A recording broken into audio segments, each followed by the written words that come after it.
चलेंगे दिलचस्प और अजीब खबरों की तरफ। चीन में टाइगर के बच्चों की कुतिया से मोहब्बत ने सोशल मीडिया सारिफीन की तवज्जो अपनी जानिब मबजूल करवा ली। गैर मुल्की मीडिया रिपोर्ट्स के मुताबिक चीन के चिड़ियाघर में मादा टाइगर ने 3 बच्चों को जन्म दिया, मगर जन्म देते ही उन्हें खुद से दूर कर दिया और दूध पिलाने से भी इनकार कर दिया। बच्चों की कमसनी को देखते हुए चिड़ियाघर इंतजामिया ने बच्चों को लेबरडर नस्ल के कुतिया के करीब किया, जिसने टाइगर के बच्चों को फौरी तौर पर अपनाया और उनकी भूख भी मिटाई। कुतिया के साथ बच्चों का लगाव और इर्द गिर्द खेल कूद की video macro blogging website Twitter पर शेयर हुई तो सार्फिन भी हक्का बक्का रह गए और कुतिया और टाइगर के बच्चों का आपस में लगाव और मोहब्बत को कुदरत का करिश्मा करार दे दिया।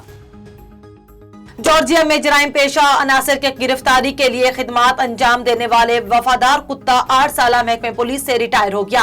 गैर मुल्की मीडिया रिपोर्ट्स के मुताबिक कुत्ते की 8 साल सर्विस के बाद रिटायरमेंट की वीडियो ने सोशल मीडिया सार्फिन की तवज्जो अपनी जानिब मबजूल करवा ली। जॉर्जिया की पुलिस फोर्स में शामिल कुत्ता 14 मई को अपनी मुलाजमत से रिटायर्ड हुआ, जिसकी वीडियो शेयर करते हुए हैंडल्स ने कहा कि नौ का शुक्रिया जिसने हर मिशन में अपने हैंडलर की हिफाजत की। शादी का दिन इंसान की जिंदगी का सबसे बड़ा दिन समझा जाता है, क्योंकि वो उसकी नई जिंदगी का आगाज होता है।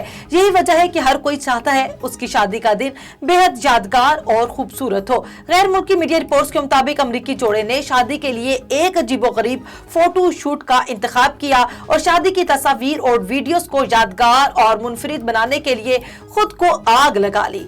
दूल्हा और दुल्हन ने फोटो शूट के लिए अरूसी लिबास पहनकर आग भड़काई और फिर खूब सारी तस्वीर और वीडियोस बनवाई, जो कि सोशल मीडिया पर भी भरपूर वायरल हो रही हैं।